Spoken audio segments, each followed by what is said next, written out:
Assalamualaikum warahmatullahi wabarakatuh. Halo teman-teman semua, pada pertemuan ke-7 Sigma Matematika Keuangan kali ini, saya akan menjelaskan mengenai anuitas di muka. Sebelum ke materi lebih lanjut, jadi apa sih itu pengertian anuitas di muka? Jadi anuitas di muka itu adalah anuitas yang pembayaran periodiknya itu dilakukan pada awal dari interval pembayaran. Nah, untuk lebih jelasnya, mari kita bahas bersama. Jadi, untuk perbedaan dari anuitas biasa dan anuitas di muka itu apa sih? Jadi, kalau pada ordinary annuity, itu pembayaran pertama dimulai satu periode lagi. Sedangkan pembayaran pada annuity due atau anuitas di muka ini adalah di awal periode atau pada hari ini. Anuitas di muka berjumlah periode N yang besar, tetapi untuk N yang relatif kecil, kedua hasil tersebut akan berbeda. Hal ini dikarenakan karena perbedaan kedua tersebut terletak pada waktu pembayaran pertama. Sedangkan pada waktu pembayaran lainnya atau N-1 pembayaran adalah sama.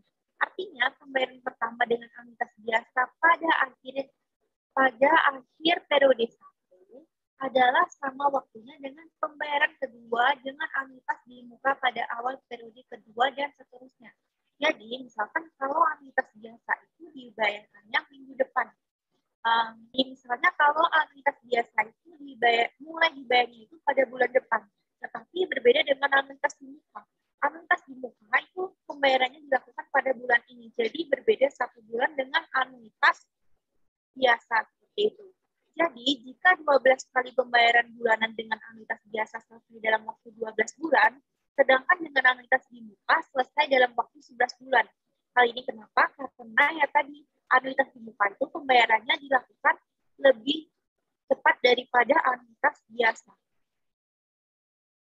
Lebih cepat 1 bulan untuk periode 12 bulan relatif cukup berarti dibandingkan dengan lebih cepat 1 bulan untuk periode 60 bulan.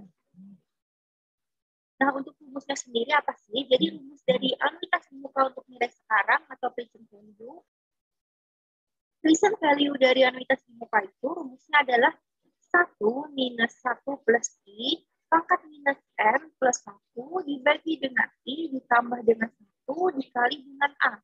Nah, untuk mencari A-nya sendiri itu rumusnya adalah present value dibagi dengan 1 minus 1 plus I pangkat minus N plus 1 dibagi dengan I ditambah dengan 1.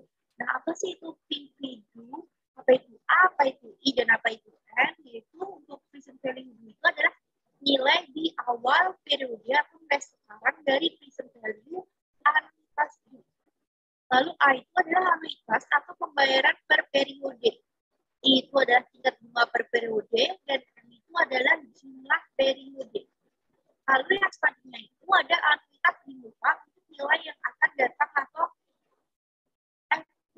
FV2 itu sama dengan 1 plus I pangkat N minus 1. Nah, minus 1-nya ini bukan di atas ya, tapi di bawah. Per I itu kurung dikali dengan A, buka kurung 1 plus I. Nah, untuk mencari A-nya sendiri itu gimana? Untuk mencari A-nya sendiri itu FI dibagi dengan 1 plus I pangkat N minus 1. Satunya di bawah lagi.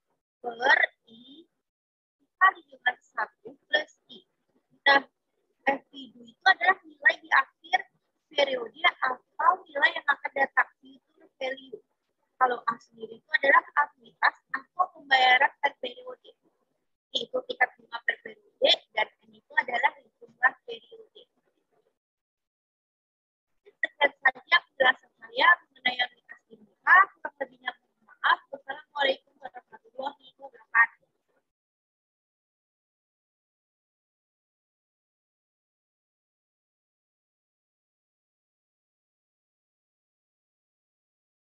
Yang selanjutnya, saya akan menjelaskan mengenai soal-soal mengenai anuitas di muka. Nah, soal nomor 1 yaitu Pak Budi mendapatkan kredit modal kerja dari BRI sebesar 250 juta.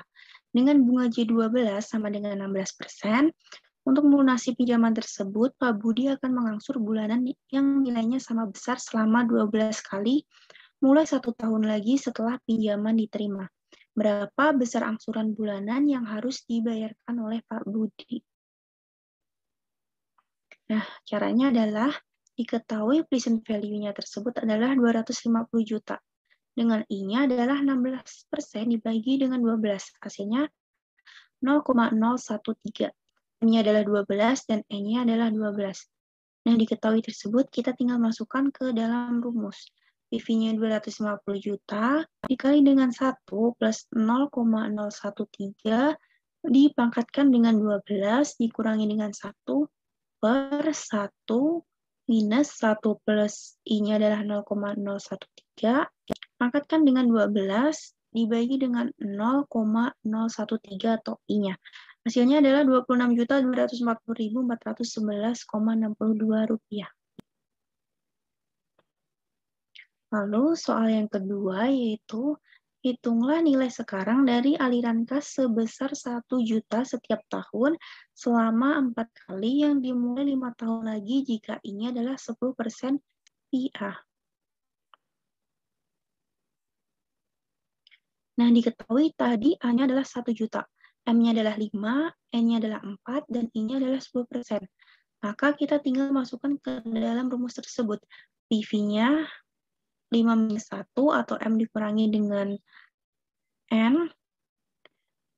PV sama dengan 1 minus 1 plus 0,1 pangkat minus 4 dibagi dengan 0,1 dikali dengan 1 juta per 1,1 pangkatkan dengan 4. Hasilnya adalah Rp2.165.060,75. Lalu soal yang selanjutnya yaitu Bambang berencana akan menabung mulai 2 tahun lagi setelah ia lulus kuliah dari program diploma IPB program akuntansi. Besar uang yang akan ditabung adalah Rp750.000 setiap bulan. Jika J12 adalah 9%, berapa saldo tabungan Bambang setelah 3 tahun menabung? Nah, caranya adalah kita ketahui dulu, A-nya adalah 750.000, I-nya adalah 9% dibagi dengan 12 atau 0,0075. M-nya adalah 3 tahun. Nah, 3 tahun ini kita kalikan dengan 12 bulan. Hasilnya adalah 36 bulan. Nah, dari diketahui tersebut, kita tinggal masukkan ke dalam rumus ini. 1 ditambah dengan 0,0075 atau I-nya, pangkatkan dengan M 36 dikurangi dengan 1 dikali dengan 750.000 dibagi dengan I, yaitu 0,0075. Hasilnya adalah Rp3.837.537,09. Soal yang selanjutnya yaitu berapa nilai sekarang dari anuitas sebesar 5 juta tahun depan yang terus naik sebesar 15% per tahun jika tingkat bunga diskonto adalah 18% per tahun. Diketahui tadi A-nya adalah 5 juta, G-nya adalah 15%, dan I-nya adalah 18%.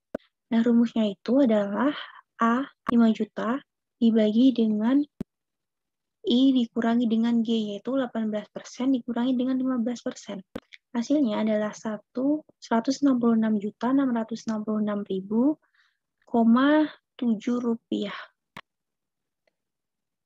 Nah, sekian penjelasan mengenai soal-soal pertemuan ke-7 kali ini. Kurang lebihnya mohon maaf. Wassalamualaikum warahmatullahi wabarakatuh.